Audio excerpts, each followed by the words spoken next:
Ya Allah, Ya Rahman, Ya Rahim, Ya Karim. Ya Allah, Ya Rahman, Ya Rahim, Ya Karim. La ilaha illallah Muhammadur Rasulullah. La ilaha illallah Muhammadur Rasulullah. Ya Allah, Ya Rahman. Assalamualaikum warahmatullahi wabarakatuh.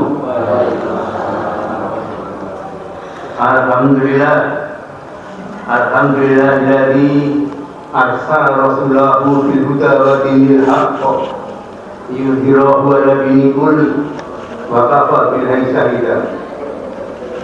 Asyhadu an la ilaha illallah wahdahu la syarika lah wa asyhadu anna Muhammadan abduhu wa rasuluhu la nabiyya ba'dahu. Allahumma sholli wa sallim wa barik ala nabiyyina Muhammadin wa ala alihi wa sahbihi ajma'in wa man tabi'ahum bi ihsan ila yaumiddin. Amma ba'd. Fa ya ibadallah, usikum bi taqwallah wa ta'atihi la'allakum tuflihun. Puji dan syukur marilah kita panjatkan kehadirat Allah Subhanahu wa taala atas karunia-Nya yang telah diberikan kepada kita semua, terutama nikmat iman Islam, nikmat sehat walafiat, nikmat kesehatan, dan juga nikmat umur yang berkeberkahan, sehingga dengan berkah umur ini kita insyaallah bisa istiqomah untuk melaksanakan perintah-perintahnya, meninggalkan larangannya. Salawat dan salam semoga tercurahkan kepada junjungan kita, uswah kita, suri teladan kita, yaitu Nabiullah Muhammad SAW, beserta keluarganya, para sahabatnya, para umatnya yang senantiasa istiqomah mengikuti ajarannya hingga dia akhir. Hari ini Ahad pekan keempat, kajian kita tentang tauhid, tentang akhlak tentang akhlak yang disampaikan oleh Bapak Ustaz Sudarman Nasi. Alhamdulillah, terima kasih kepada Bapak Ustaz yang telah hadir meluangkan waktunya untuk memimpin kajian ini. Baiklah Bapak Ibu, untuk menyingkat waktu, marilah kajian kita ini kita awali dengan baca basmalah yang pertama. Bismillahirrahmanirrahim. Assalamualaikum warahmatullahi wabarakatuh. Alhamdulillahi rabbil alamin, nahmaduhu wa nasta'inuhu wa nastaghfiruh wa natubu ilaihi wa natawakkalu alaihi wa nastahdihi wa na'udzu billahi min sururi anfusina wa min sayyiati a'malina. May yahdihillahu fala mudilla lahu wa may yudlil fala hadiya lahu.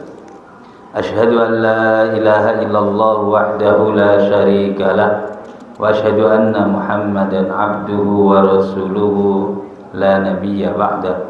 Allahumma salli wa sallim ala sayyidil anbiya'i wal mursalin nabiyyina wa qudwatina wa muallimina wa maulana Muhammadin wa ala alihi wa ashabihi wa azwajihi wa dhurriyyatihi wa man da'a bi da'watihi wa ihtada bi sunnatihi bi ihsanin ila yaumiddin.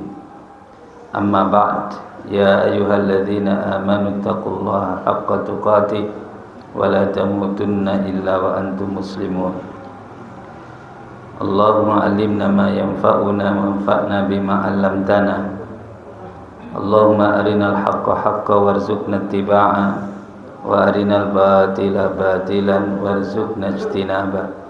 Allahumma inna nas'aluka al-huda wat-tuqa wal-'afafa wal-ghina. Allahumma a'inna ala dzikrika wa syukrika wa husni ibadatik. Ya muqallibal qulub, tsabbit qulubana ala dinik. Ya musarrifal qulub, sarrif qulubana li ta'atik. Wa ba'du ma'asyiral muslimin wal muslimat, jamaah sekalian rahimakumullah. Alhamdulillah wa syukrulillah ala ni'amillah. Mari senantiasa kita memuji dan bersyukur kepada Allah Subhanahu wa taala atas segala limpahan karunia nikmatnya, terutama nikmat iman dan Islam, nikmat kesehatan dan kesempatan. Dan alhamdulillah di subuh yang berkah ini kita bisa hadir kembali di rumah Allah yang majelis ini disebut oleh Rasulullah SAW adalah taman surga, dan mudah-mudahan kita bisa menikmati hidangannya. Salawat dan salam mari kita perbanyak untuk Nabi dan Rasul yang kita imani, yang kita cintai, Nabi Muhammad sallallahu alaihi wasallam. Jamaah sekalian, kita masih membahas tentang akhlak, dan tema yang kita bahas adalah akhlak terhadap diri sendiri.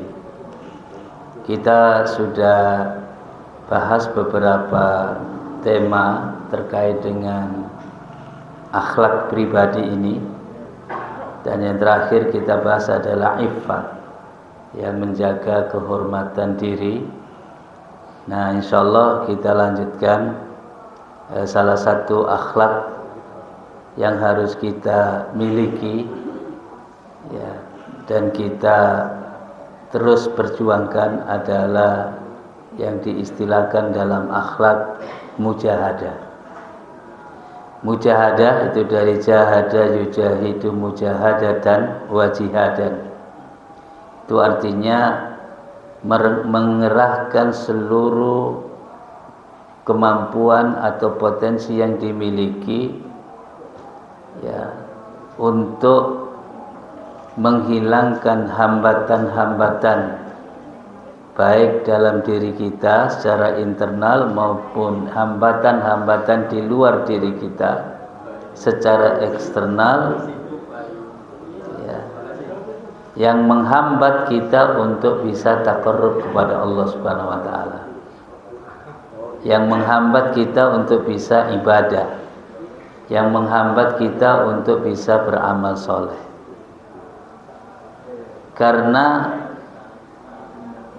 sesungguhnya dalam diri kita dan juga di luar diri kita ada hambatan-hambatan, ada rintangan-rintangan, ada gangguan-gangguan, ada halangan-halangan, ada tribulasi yang luar biasa, sehingga banyak manusia tidak bisa beribadah kepada Allah Subhanahu wa taala, tidak bisa taqarrub ilallah, tidak bisa beramal soleh. Kalau saja hambatan-hambatan ini tidak ada, tentu manusia semuanya akan rajin ibadah. Karena ibadah itu, ya, kebaikan, dan itu menjadi nilai universal. Tidak ada amal soleh itu yang mengajarkan keburukan. Sehingga semua yang diperintahkan oleh Allah Subhanahu wa taala dan Rasulnya untuk dilaksanakan, ya, bagi umat Islam ini pasti baik. Dan apa saja yang dilarang oleh Allah Subhanahu wa taala dan Rasulnya, ya, untuk umat Islam itu pasti tidak baik. Nah, keimanan ini harus kuat dan terimplementasi dalam akhlak sehari-hari. Nah, salah satu bentuk ujian, karena memang hidup di dunia ini diuji oleh Allah Subhanahu wa taala. Ya, untuk bisa, ya, beribadah, untuk bisa taqarrub ilallah itu ada hambatannya. Nah, mujahadah itu adalah upaya ikhtiar kita secara maksimal untuk menghilangkan hambatan-hambatan itu sehingga kita bisa melaksanakan ibadah dengan baik. Inilah mujahadah. Nah, hambatan internal itu diantaranya, ya, dalam diri kita ini ada jiwa. Nah, jiwa ini bisa baik bisa buruk. Wa nafsi wa ma sawwaha, dan demi jiwa dan penyempurnaannya, fa'alhamaha fujuraha wa taqwaha. Jadi Allah ilhamkan kepada jiwa itu ya fujuraha, ya, jahat, ya, wa taqwaha, dan takwa. Jiwa kita ini bisa berubah menjadi jahat yang mendorong kita untuk berbuat kejahatan dan maksiat, tapi jiwa ini juga bisa mendatangkan ketakwaan kita kepada Allah Subhanahu wa taala. Tetapi jiwa ini kalau tidak kita perhatikan itu cenderung ya bisa jahat. Kalau tidak kita waspadai, ya. Maka qad aflaha man zakkaha. Sungguh beruntung orang yang bisa mensucikan jiwanya. Wa qad khaba man dassaha, dan sungguh merugi orang yang mengotori jiwanya. Gitu. Nah, ini perlu mujahadah. Sebab kalau tidak, ya, kita akan dikuasai oleh kejahatan-kejahatan itu, sehingga untuk ibadah berat sekali. Nah, dalam diri kita juga ada hawa nafsu. Jadi hawa nafsu ini hakikatnya satu, tapi karakternya bisa beda-beda, sifatnya bisa berbeda. Maka di dalam Al-Quran ya ada 3 macam.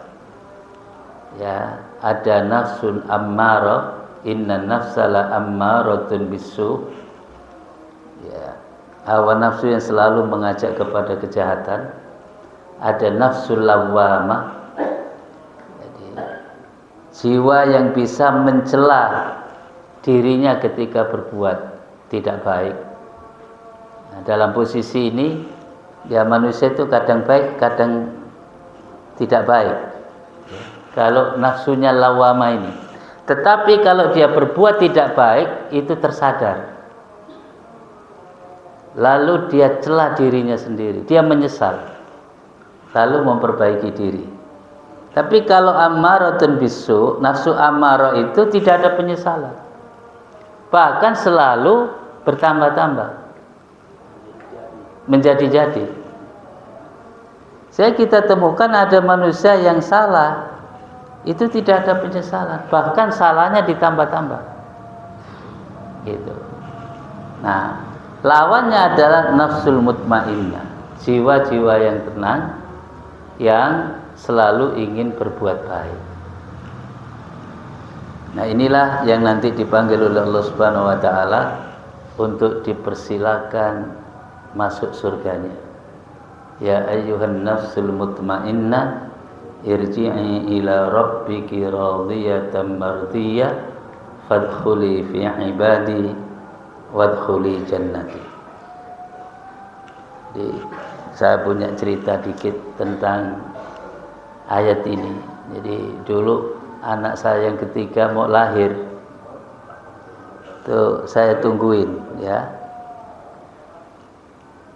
Saya waktu itu masih semester 2 ya. Jadi besoknya ujian. Akhirnya saya tinggal pulang. Nah, karena mau ujian gitu ya. Nah, kemudian terdengar berita lahir. Waktu pulang itu saya itu rengang-rengang surat ini. Hanya saya kasih nama anak saya ketika itu Radiyatun Mardiyah itu. Ya, perempuan. Ya. Jadi jiwa yang tenang inilah jiwa-jiwa yang selalu mendorong ya pemiliknya, pemilik jiwa itu ya untuk selalu berbuat baik. Jadi ya ada manusia itu yang pengennya itu selalu berbuat baik, tapi juga ada manusia itu yang pengennya selalu berbuat jahat. Tapi ada yang tengah-tengah itu, kadang kalah kadang menang gitu ya. Tapi kalahnya nggak total gitu ya. Jadi kalau salah itu ya ingat ya, kalau melanggar itu terus sadar gitu. Itu nafsul lawwamah. Nah, kita ini nggak tahu posisi atau karakter jiwa kita ini seperti apa? Apakah yang mutmainnah tadi itu, apa yang ammarah tadi itu, bisu, atau yang lawamah? Semua kita pasti ingin yang mutmainnah, jiwa yang tenang, yang tentram, yang selalu ingin berbuat baik. Nah, sehingga ada potensi juga, ada hambatan di situ. Ketika jiwa kita itu ammaratun bisu, itu harus dihadapi, dan itulah mujahadah. Jadi bagaimana mengkondisikan agar jiwa kita menjadi mutmainnah atau paling tidak lawamah. Kayaknya kejujuran kita ya, level-level kita ini kayaknya masih di lawamah itu ya. Iya. Tapi mudah-mudahan jangan yang amharatun bisu. Nah itu naudzubillah min dzalik ya. Karena ini enggak pernah baik gitu. Enggak pernah baik. Baik kepada Allah, baik kepada manusia, enggak pernah. Maunya itu jahat terus. Nah, ada juga dalam diri kita itu syaitan. Karena syaitan itu selalu mengganggu kita. Jadi enggak pernah bosan dan enggak pernah libur gitu ya. Nah, kita ini kan kadang capek, kadang bosan. Dia enggak capek, enggak bosan. Makanya kalau kita nggak mujahadah, nggak mengerahkan seluruh potensi yang kita miliki untuk melawan ini, kita kalah. Jadi kita sudah dibekali oleh Allah Subhanahu Wa Taala untuk selalu ya mohon perlindungan. A'udzubillahi minasyaitonir rajim. So kalau tidak dilindungi oleh Allah Subhanahu Wa Taala, kita ini akan kalah. Dan musuh ini dikatakan dalam Al-Quran musuh yang jelas. Karena itu fattakhidhuhu aduwa, jadikan musuh. Ini juga hambatan. Nah, setan ini seperti yang pernah kita bahas waktu bahas akidah ya. Ini lihai sekali. Ya ulet, ya licik, ya halus gitu. Jadi kita ini kadang-kadang nggak terasa, tiba-tiba sudah jadi korban gitu. Nah repotnya lagi nggak merasa, tapi malah jadi temennya setan, belain setan itu. Nah, karena setan itu yang ngajak kita untuk masuk kelompoknya. Ya, dan itu tugas, ya tugas utamanya setan itu. Dan ini sudah direkomendasikan oleh Allah Subhanahu Wa Taala karena sudah ada kesepakatan. Setan itu siap masuk neraka dengan sesiap-siapnya, asal boleh ngajak teman. Nah, jadi objeknya itu siapa? Jin dan manusia. Untuk nanti sama-sama tinggal di neraka. Perjanjian itu diabadikan dalam Al-Quranul Karim. Allah sudah ngasih informasi kepada kita. Jadi kalau kita ini nggak menganggap setan itu musuh, kita ini salah karena sudah dikasih tahu sama Allah. Yang ngasih tahu itu Allah Subhanahu Wa Taala, pencipta kita. Dan yang memerintahkan untuk memusuhi setan itu Allah Subhanahu Wa Taala. Fattakhidhuhu aduwa, jadikan musuh. Nah, tapi kadang-kadang ya ada orang itu senangnya berteman dengan setan. Ya ada. Bahkan menjadi pejuang-pejuang kelompok ini. Dan ternyata ngikuti setan itu biayanya besar. Tapi orang rela. Modalnya besar juga. Hah? Iya. Untuk jadi pendukung setan itu juga butuh biaya, butuh modal. Tapi anehnya orang mau. Ya kadang sampai habis juga hartanya untuk belain setan, untuk jadi musuhnya, musuh kita. Nah tapi ada yang halus, kita kadang-kadang terpleset, Pak. Karena kadang-kadang nggak terasa. Diganggu itu apa? Hati, Pak. Makanya yuwaswisu fi sudurin nas. Jadi yang diganggu itu bukan hati fulan-fulan, tapi manusia seluruhnya diganggu tanpa terkecuali. Ya, alladzi yuwaswisu fi sudurin nas. Nas itu ya manusia seluruhnya. Ya, siapa saja. Ya ulamanya, ya umaroknya, ya rakyat biasa, yang kaya, yang miskin. Ya laki, perempuan, besar, kecil, semuanya. Tidak ada yang tidak diganggu. Ada yang berhasil, ada yang tidak. Dan Al-Quran menyebutkan ada yang tidak mempan diganggu setan itu. Itulah hamba-hamba Allah yang mukhlis. Di hamba Allah yang ikhlasnya tinggi, setan ini nggak sanggup. Dan dia jujur juga, setan itu ngaku juga. Ya, ngaku juga. Nah, ikhlas itu milik hamba Allah yang dikehendaki oleh Allah Subhanahu wa taala.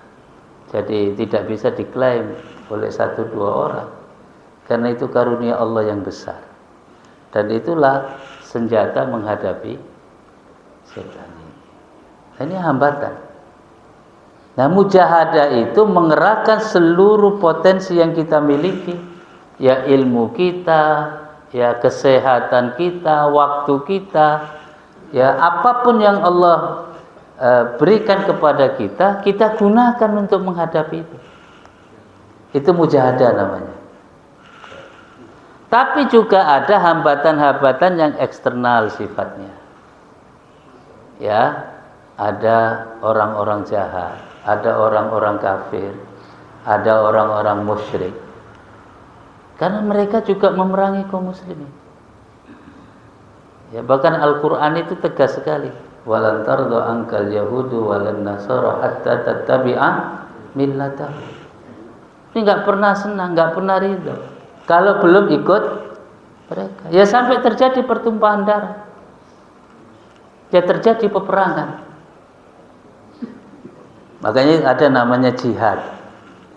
Jihad itu perang melawan musuh Allah. Ya orang kafir, orang musyrik. Nah sekarang pertanyaannya, kalau ada perang sesama umat Islam itu jihad bukan? Nah itu penting.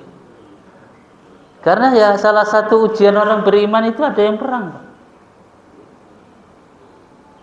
Padahal jihad itu ya melawan musuh Allah. Makanya kalau ada kaum muslimin yang perang di antara mereka, maka tugas yang lain mendamaikan. Ya. Dan itu Al-Qur'an ya menyebutkan wa in ta'ifatani minal mu'minin. Dan ada 2 kelompok besar dari kaum beriman. Iktatalu, berperang. Fa aslihu bainahuma, maka damaikan. Jadi antar orang beriman berantem itu ya ada, Pak. Ribut ya ada. Tapi kita kalau tahu jangan ikut-ikutan ribut gitu. Tugas kita mendamaikan. Ya, tapi susah Pak ya. Ya enak kamu ngomong mau damai, kami yang perang ini nggak bisa damai gitu. Nah, ya alasannya bisa beragam. Alasannya bisa macam-macam. Tapi itu bagian dari ujian. Dan itu ada hambatan-hambatan di situ. Makanya dalam sejarah manusia itu ya peperangan itu selalu ada. Nah, sehingga juga ada syariat perang yang dianjurkan dan diperintah itu melawan musuh Allah. Jangan melawan kaum muslimin. Nah, itu mau ngaku benar ya nggak bisa. Jadi perang dengan orang Islam itu antar orang Islam itu ya nggak bisa dibenarkan apapun alasannya. Karena itu kalau ada ya harus diselesaikan. Ada kemungkaran, kemaksiatan di depan mata kita. Ini juga hambatan, hambatan semuanya itu. Karena ada yang disebut ya opini publik ya, ra'yul am. Jadi kadang kita itu nggak sadar ngikuti tren. Ngikuti ya pandangan umum masyarakat. Tapi kadang-kadang ya itu nggak benar juga gitu. Nah, kita sekarang sering saya ulang-ulang ini supaya kita tersadar ya. Kita juga sudah jadi korban ini, ngikuti setan gepeng itu ya. Itu jadi korban. Orang boleh berdebat apapun Pak, tapi faktanya hasil survei yang korban banyak kok. Betul, ini hasil teknologi, manfaatnya banyak. Berapa banyak hari ini orang tua yang kebingungan mengkondisikan anak-anaknya gara-gara setan gepeng ini. Orang baru lahir Pak sudah jadi korban. Kenapa? Ya kakek neneknya juga ikut. Kakek neneknya ikut, semuanya ikut. Nah, karena setan itu lihai, ya orang kadang bela diri Pak, bela diri. Tapi faktanya boleh dicek gitu ya. Orang banyak kehilangan waktu nggak terasa, waktu HP nggak terasa. Ya kirain pulsa itu nggak bayar gitu ya, gratis. Lah kadang-kadang orang juga nyuri-nyuri Pak, wifi-nya orang itu. Ya nyuri-nyuri juga supaya dapat gratisan gitu. Ya, sehingga ada orang bilang ya, kalau kamu ingin tahu siapa dia, itu buka saja setan gepengnya itu. Itu di situ dia itu. Dan itu pintar sekali Pak. Saya nggak tahu, mungkin satu saat nanti apa yang kita pikirkan itu dia layani situ. Sekarang apa yang kita omongin itu keluar Pak. Nanti yang kita pikirin itu supaya kita itu terus terlayani. Karena kita terlayani, keinginan kita terpenuhi, akhirnya kita hanyut di situ. Dan ingat, manusia itu cenderung sama hiburan. Hal-hal yang menyenangkan, kan itu disebut hubbus syahwat itu. Zuyyina lin-nasi hubbus syahwat. Nih nggak usah dibantingin Pak ya, pulang-pulang nanti. Nggak usah. Cuman hati-hati, manfaatkan yang baik. Ya, ini sudah trennya begitu Pak. Kita ini ya dimarahi orang gara-gara nggak bisa dihubungin gitu. Trennya begitu. Nah inilah makna ujian di situ. Kembali kepada kita yang menggunakan. Gitu ya. Nah, kalau kita coba bahas agak detail sedikit, objek mujahadah kita ini ada 6. Paling tidak ya, ini yang besar-besar. Nah, ya, yang pertama jiwa kita itu, makanya harus ada kegiatan tazkiyatun nafas. Jiwa ini harus dibersihkan Pak. Kalau jiwa ini kotor, itu menjadi hambatan berat untuk ibadah. Jadi, nah kenapa bisa kotor? Karena kalau manusia itu berbuat jahat, berbuat maksiat, itu ada noda hitam. Gitu. Ada noda hitam. Sesering apa dia berbuat jahat, sebanyak itu noda hitam dalam dirinya. Nah itu kalau sudah hitam pekat, itu petunjuk nggak mau masuk. Makanya ada fenomena orang dinasihati nggak mempan. Salah tapi dinasihati nggak mempan, karena jiwanya menolak. Jiwanya menolak. Nah ini harus dibersihkan. Banyak dalam akhlak itu kitab-kitab tazkiyatun nafas. Ya, dengan banyak istighfar, dengan banyak taubat, dengan banyak berbuat baik supaya kotoran-kotoran ini bersih. Kalau kotoran-kotoran jiwa ini sudah bersih, maka untuk berbuat baik itu diringankan oleh Allah Subhanahu wa taala. Ya karena itu ya ada orang kecanduan berbuat baik itu ya ada. Orang kalau nggak melakukan kebaikan nyesel itu ya ada. Bahkan dia nggak tenang ada. Orangnya rajin sholat Pak, belum sholat itu pasti nggak tenang. Kalau sudah masuk waktu belum sholat itu pasti nggak senang, nggak tenang. Ada begitu. Tapi ada orang yang masuk sholat itu malah waktu sholat masuk itu malah terganggu. Karena memang ada fenomena itu. Dan semuanya ini sudah dijelaskan, gitu ya. Yang pertama, maka qad aflaha man zakkaha, akan beruntung, sukses orang yang bisa mensucikan jiwanya. Inilah mujahadah, Pak. Jadi bentuk mujahadah kita itu apa? Ya mensucikan jiwa. Ya banyak istighfar, banyak taubat, banyak berbuat baik. Apapun kebaikan yang bisa kita lakukan, sekecil apapun, segera Pak lakukan. Kalau enggak, hilang kesempatan. Ya, hilang kesempatan. Makanya salah satu triknya, ya setan ganggu itu ya kita itu suka nunda-nunda itu. Nah, itu gangguan juga, Pak. Padahal kalau udah dilaksanakan itu bisa selesai. Tapi karena ditunda-tunda, entar sampai hilang momentumnya. Dan itu banyak terjadi. Jadi mau baik nunggu tua, belum tua sudah wafat. Jadi baik itu nggak usah nunggu, kan kita nggak tahu. Mau jadi dermawan nunggu kaya dulu. Faktanya orang kaya belum tentu malah tambah kikir, Pak, katanya. Bahkan mereka bikin teori menyesatkan, supaya bisa kaya harus pelit. Karena kalau kamu nggak pelit nggak bisa kaya. Setan, Pak, itu kan halus sekali. Memberi itu nggak mesti banyak, Pak. Kalau nunggu banyak, kita kehilangan kesempatan. Ya. Berdoa sembuh itu nggak usah nunggu sakit, Pak. Karena doa itu diperintah. Nah kita ini kadang-kadang doanya kenceng kalau lagi sakit. Ya pada doa itu ya ajaran. Waktu sehat ya minta sehat, Pak. Karena itu ibadah kita. Ibadah kita.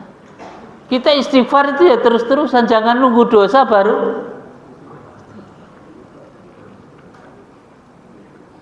Nah kadang-kadang kita itu levelnya itu ya mending gitu. Masih mending gitu.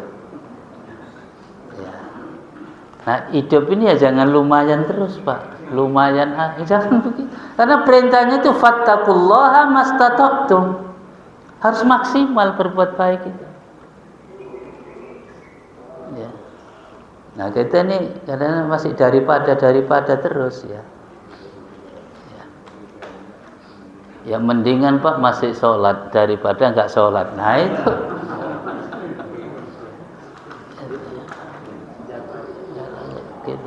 Nah, jadi hambatan-hambatan ini harus kita bermujahadah. Kalau enggak sanggup kita.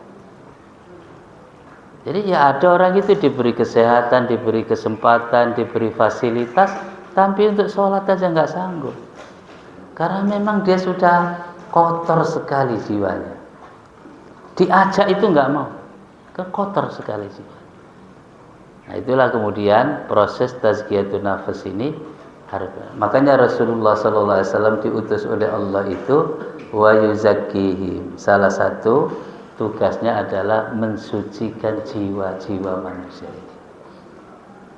Ya, di samping mengajarkan Al-Quran dan Sunnah, wa yuzakkihim. Dan wa yuzakkihim ini didulukan, Mbak. Baru wa yu'allimuhumul kitaba wal hikmah. Kenapa? Ya orang itu nggak bisa mendalami Alkitab, Al-Quran dan Sunnah kalau jiwanya belum bersih. Nah Umar itu yang gagahnya kayak begitu, Pak. Ya setan aja takut itu, Pak, sama Umar. Kalau masuk gang-gang itu minggir semua. Oke, gagahnya Umar itu. Tapi kadang yang menangis, Pak. Ngimami sholat ya bisa menangis. Kenapa? Itu refleksi dari jiwa yang bersih. Jadi tersentuh, gampang tersentuh gitu. Dengar nasihat dikit aja udah Karena jiwanya bersih. Jadi makanya ada yang disebut jiwa yang sensitif terhadap kebaikan. Jadi ada orang itu belum dibilang salah, itu udah merasa salah, Pak, karena jiwanya bersih, nggak mau kotor lagi. Itu. Yang kedua, objek mujahadah ini tadi saya ulang lagi, itu hawa nafsu. Bahkan level paling berat itu ketika hawa nafsu ini menjadi Tuhan. Jadi ada manusia itu yang menuhankan hawa nafsunya. Dan ini disebut dalam Al-Quran. Ya. Ara'aita man ittakhadha ilahahu hawahu. Tidakkah kau tahu, ya, orang-orang yang menjadikan hawa nafsunya sebagai ilahahu, sebagai Tuhannya. Jadi yang disembah-sembah itu ya hawa nafsunya. Sehingga hidupnya itu yang mengikuti keinginan hawa nafsu. Nah, jadi nanti ketemu, Bang. Ada hawa nafsu, ada setan, ada kesenangan dunia. Ini ketemu semuanya. Itu kalau di jumlah-jumlah, ya setan plus hawa nafsu plus kesenangan dunia itu sama dengan kejahatan. Dan tergantung, kalau porsinya kualitasnya tambah berat, ya kejahatannya tambah berat. Jadi itu bertambah-tambah. Kalau yang negatif ini ketemu semua. Dan ini ada kerjasama untuk menghancurkan kita ini, menghancurkan hamba-hamba Allah yang beriman ini. Ada kerjasama di situ, di antara mereka. Ya. Makanya kita ini sebagai manusia dikodratkan oleh Allah punya hawa nafsu. Tugas kita ini mengendalikan. Karena hawa nafsu itu nggak bisa dihilangkan. Ini bolak-balik kita kaji. Hawa nafsu itu tidak bisa dihilangkan dari manusia. Karena inilah kemudian manusia bisa hidup di dunia ini, karena ada hawa nafsu ini. Kalau nggak ada hawa nafsu, kita ini nggak bisa apa-apa, Pak. Ya, makan minum itu hawa nafsu. Nah, kalau kita nggak makan nggak minum, bisa Pak? Nggak bisa. Sehingga makan minum itu ya kalau diikuti nggak ada ujungnya juga, Pak. Karena dorongan hawa nafsunya kuat juga. Maka faktanya orang itu kalau pendapatannya meningkat, maka pola makan minumnya akan berbeda. Tuntutannya tambah-tambah, Pak. Apalagi gaya hidup ya. Nah, sehingga sekarang itu ada orang beli makan minum itu nggak beli makanan, nggak beli minumannya, Pak.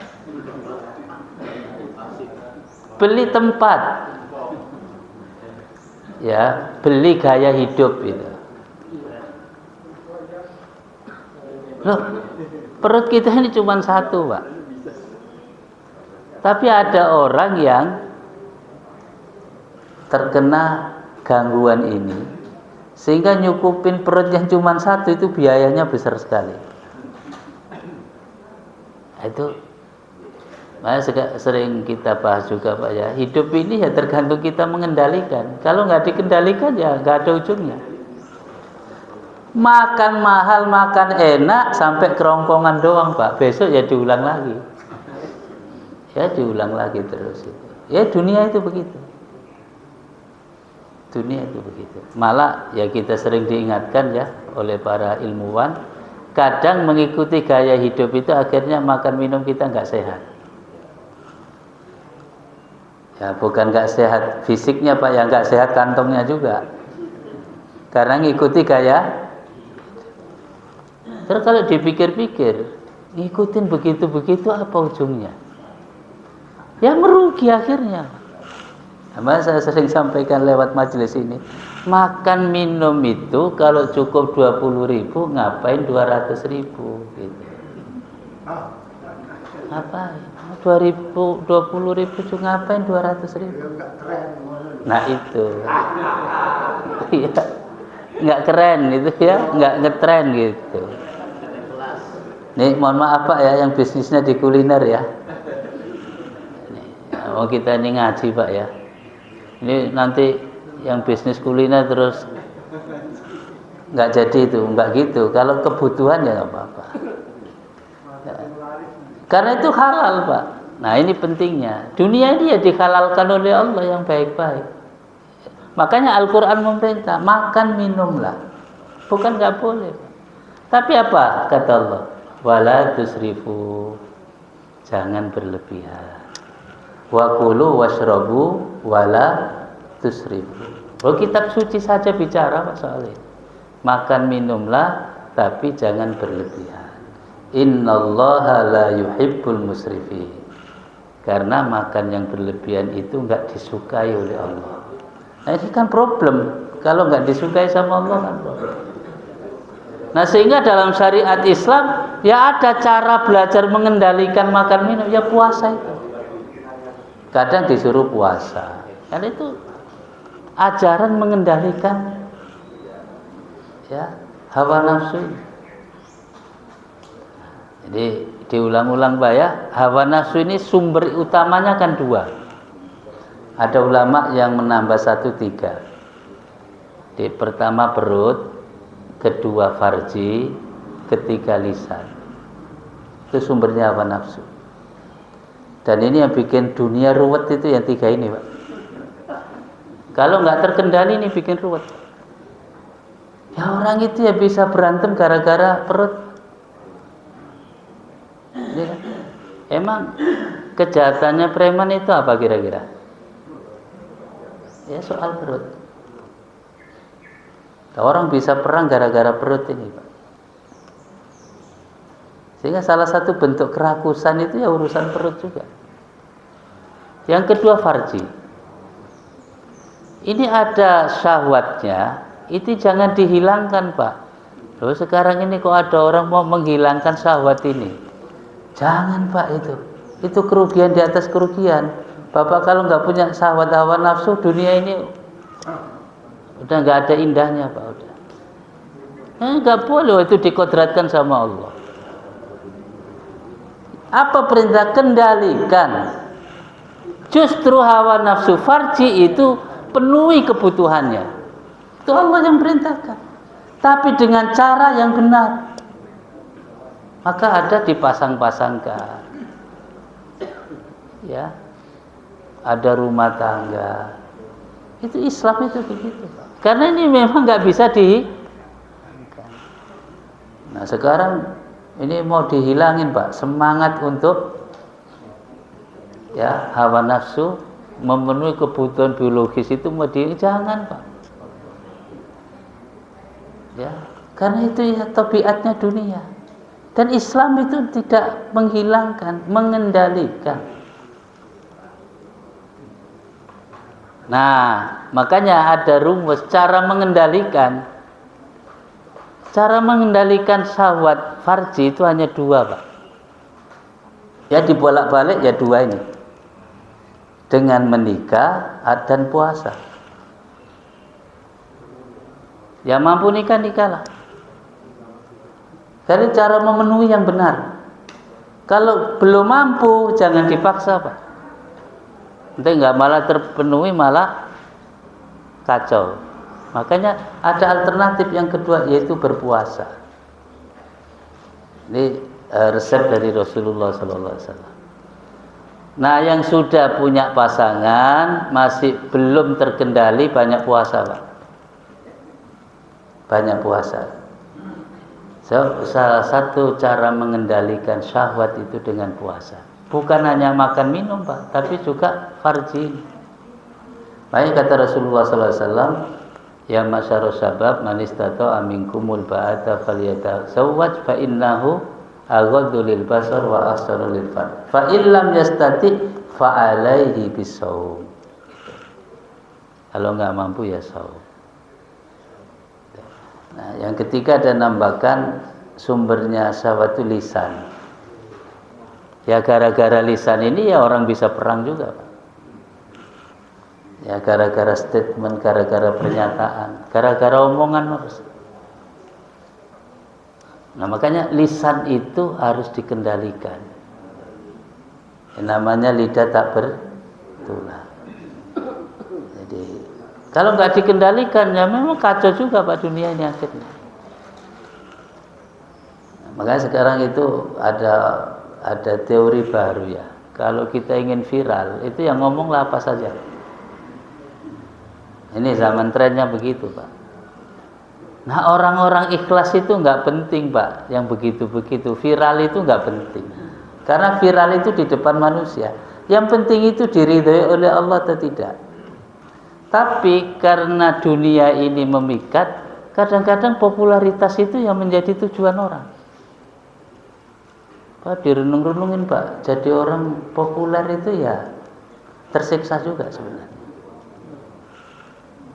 Maka orang itu ada Pak yang didesain supaya populer itu. Hanya ya apa saja dilakukan. Nah, apa tujuannya? Ya hanya pujian-pujian manusia.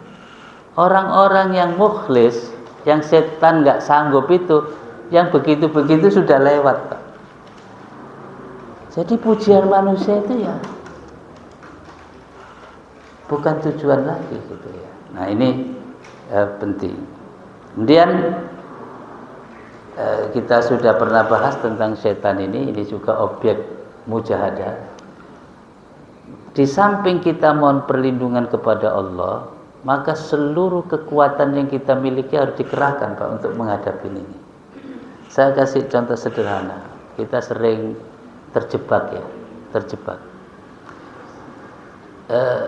Salah satu strategi setan itu mengganggu kita itu dibikin malas.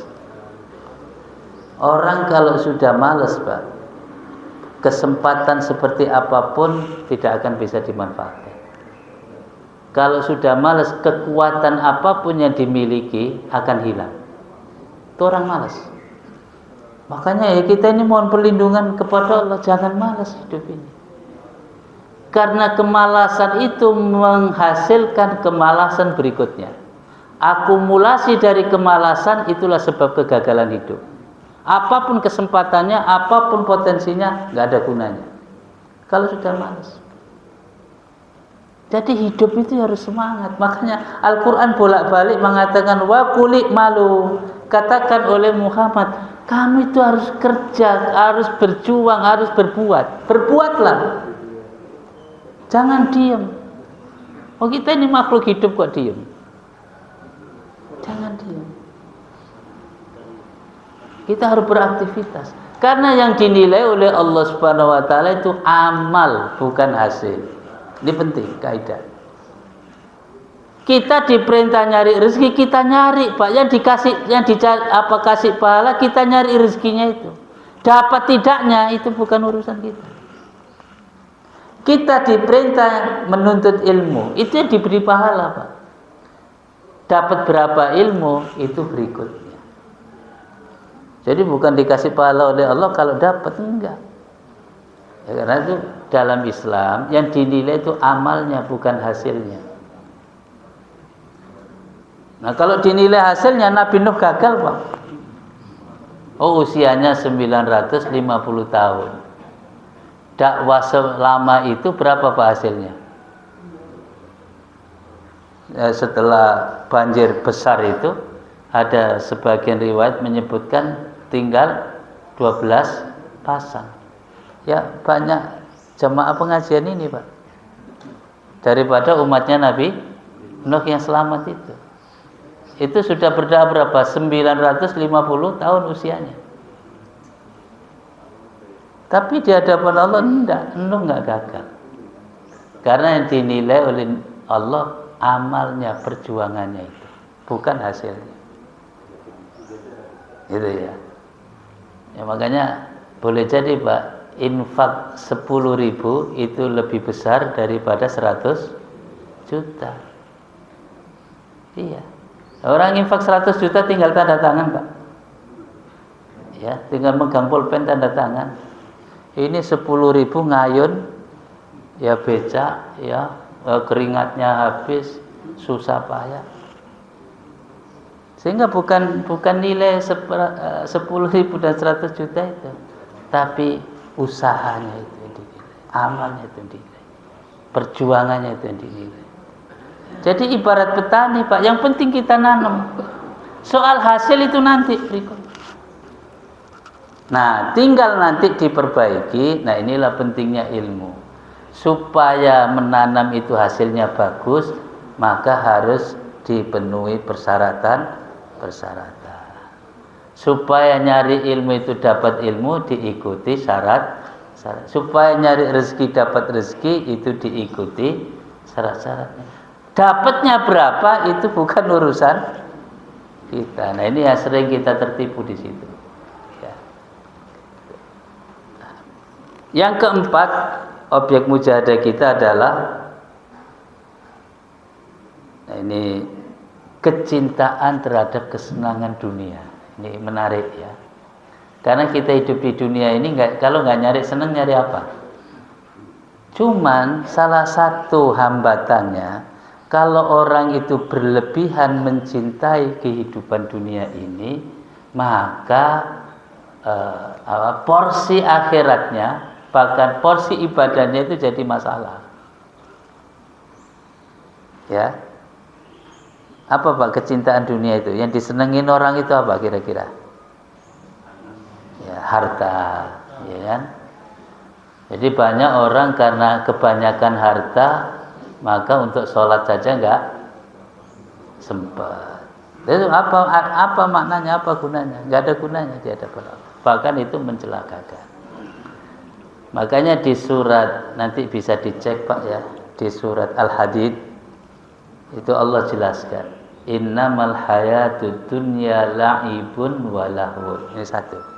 Sesungguhnya kehidupan dunia itu la'ibun wa lahwun, permainan dan senda gurau. Ya, wazinatun, dan keindahan-keindahan, perhiasan-perhiasan. Ya, kesenangan-kesenangan yang zahir, yang tampak di mata, yang bisa dirasa. Itu dunia itu begitu. Ya. Jadi ada keindahan ya ketika dipandang, ada kenikmatan ketika dirasa. Itu dunia. Wa tafakhurum bainakum, dan berkompetisi dalam kesombongan. Saling berbangga-bangga, menyombongkan diri. Itu hambatannya begitu. Sehingga orang itu kalau sudah terjebak dengan obsesi ya supaya bisa berbuat sombong itu, ya akhirnya yang dilakukan ya bisa menghalalkan apa saja. Nah, ini kita sekarang ini Pak ya disuguhkan pemandangan yang kalau orang kampungnya bilang itu ceto wele-wele gitu ya. Udah jelas banget gitu di depan mata kita ini. Ya kan? Jadi orang nyari jabatan publik harus melakukan apa saja ya. Enggak nilai itu sudah hilang kadang-kadang. Ya, karena itu dunia itu begitu. Dan nanti kalau sudah dapat untuk kesombongan, tafakhur. Wa tafakhurum bainakum. Wa takatsurum fil amwali wal aulad. Jadi berlomba-lomba, banyak-banyakan harta. Ya, sehingga ya orang sikut-sikutan itu ya ada. Karena ingin jangan ditandingi. Padahal kita malu sama Nabi Sulaiman, Pak. Ya malu. Kita hebatnya kayak apa itu nggak akan ngalahkan Nabi Sulaiman. Tapi salah satu godaan orang ribut, orang berbuat jahat itu ya karena ini. Karena banyak-banyakan harta. Tapi diingatkan oleh Allah, wa fil akhirati adzabun syadidun wa maghfirah. Nanti di akhirat itu ada azab yang pedih, tapi juga ada ampunan Allah. Gitu ya. Karena ditutup, wa mal hayatud dunya illa mata'ul ghurur. Dan tidaklah kesenangan dunia itu kecuali kesenangan yang menipu. Nah, ini satu ayat yang harus kita perhatikan supaya kita bisa menghilangkan hambatan-hambatan itu. Loh ini karena mancing aja nggak sholat itu Pak, itu dari ilmu apa saja nggak ketemu itu Pak. Tinjuan ilmu apa saja nggak ketemu.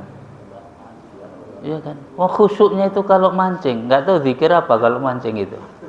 Lah itu bisa berjam-jam. Ini mohon maaf ya yang hobinya mancing ya, nggak apa-apa Pak. Ya nggak apa-apa. Tapi jangan karena mancing terus lupa sama Allah gitu. Lupa waktu, lupa apa saja, lupa anak, lupa istri.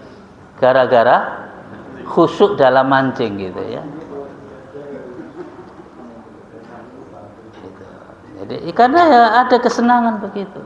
Hobi itu Pak, itu harus dikendalikan.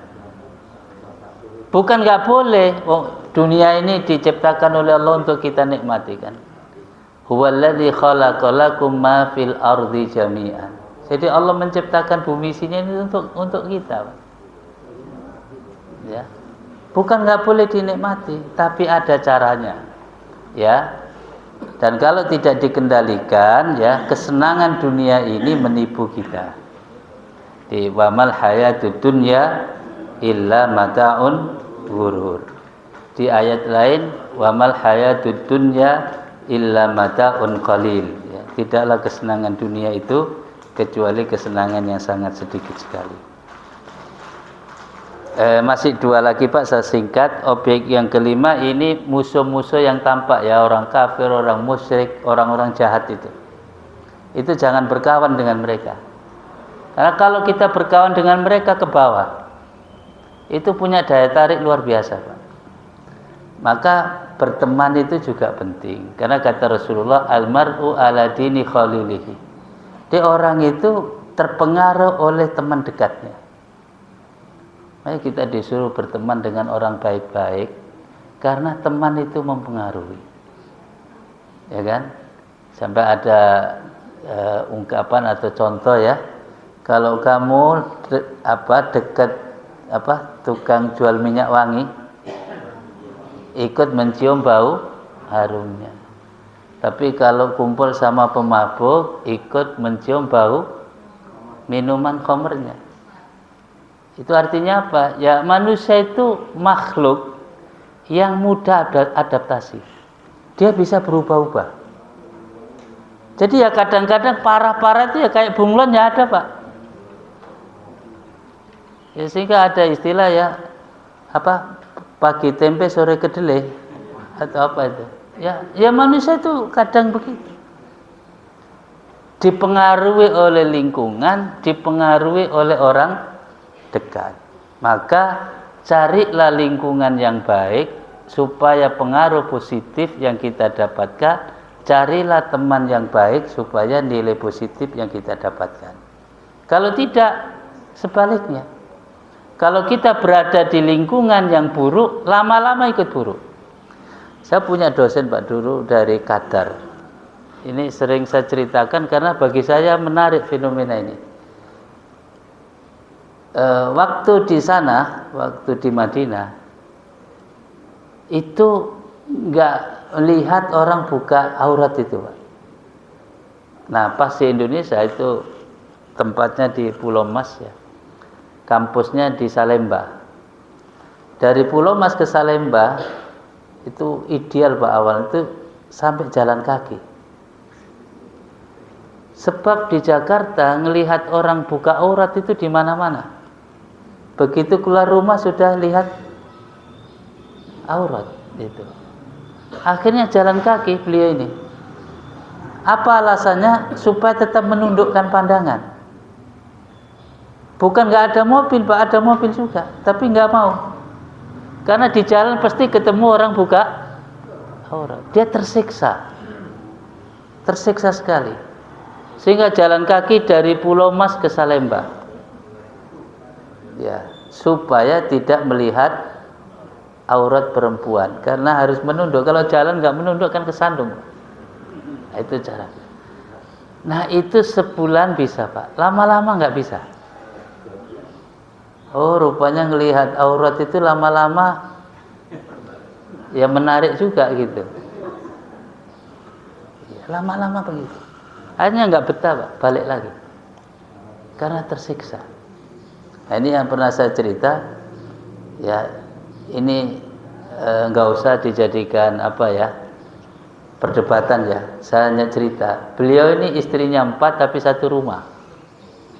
Dan semua istri 4 yang melahirkan anak tidak pernah manggil dokter, manggil bidan, manggil apa saja.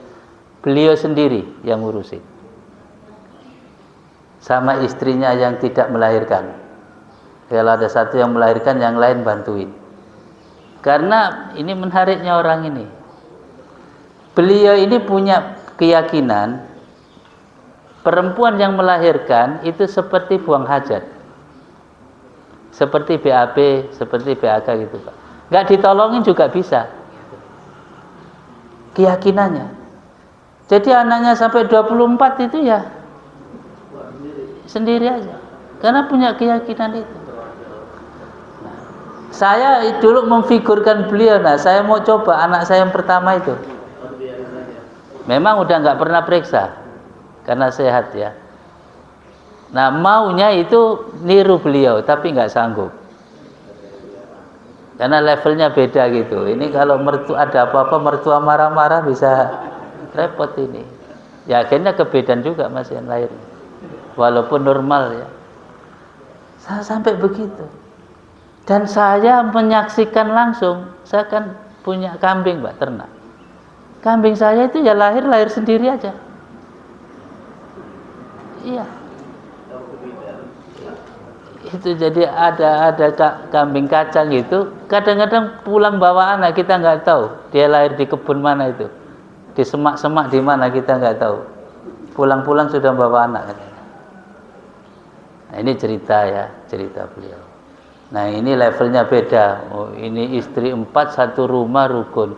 Ini istri 1 saja ya. Satu rumah ribut saja gitu. Memang levelnya beda, Pak. Karena 1 Pak Haji. Iya. Tambah ribut kalau 2. Kalau 1 ribut 2 tambah ribut lagi.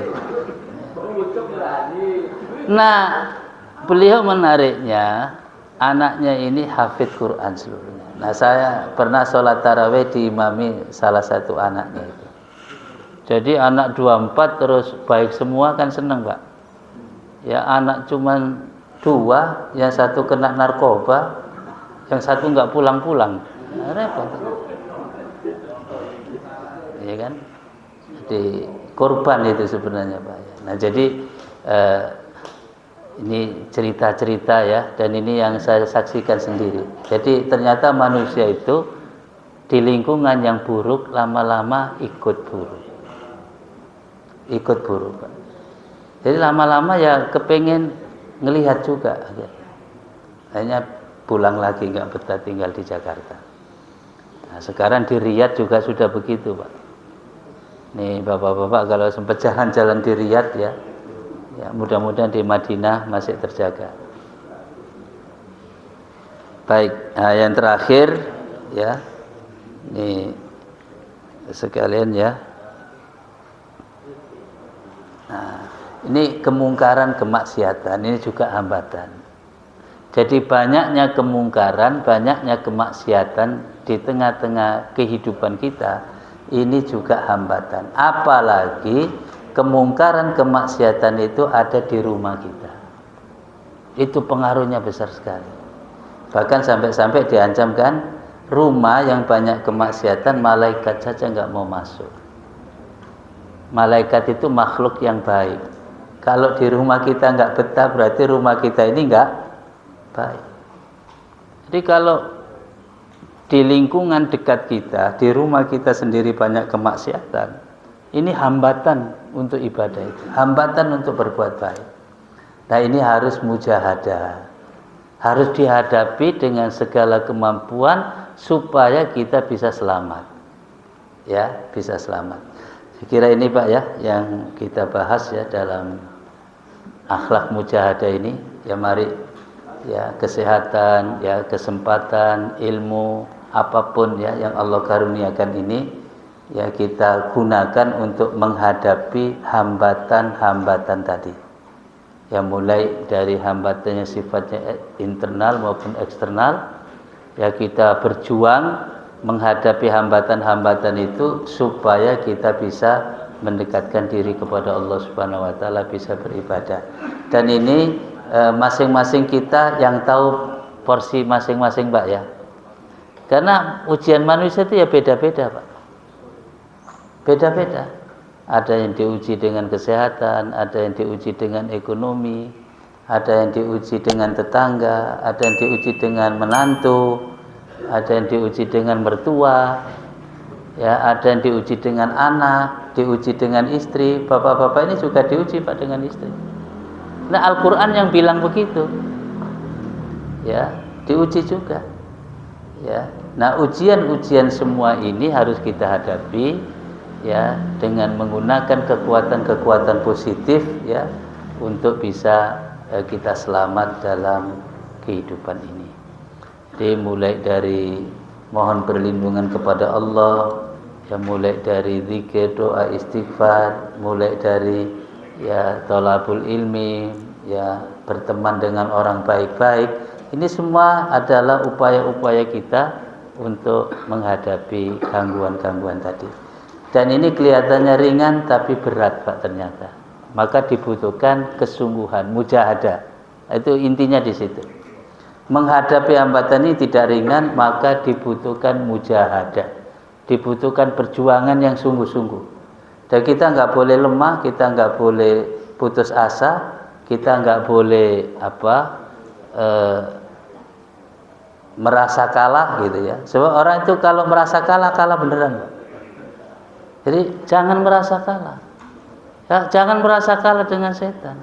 Harus dihadapi, ya, harus dihadapi. Dan kita yakin dengan pertolongan Allah Subhanahu wa taala kita akan selamat ya, kita akan sukses ya, kita bisa hilangkan hambatan-hambatan itu semua. Jazakumullah khair. Subhanakallahumma bihamdik asyhadu an la ilaha illa anta astaghfiruka wa atubu ilaik. Assalamualaikum warahmatullahi wabarakatuh.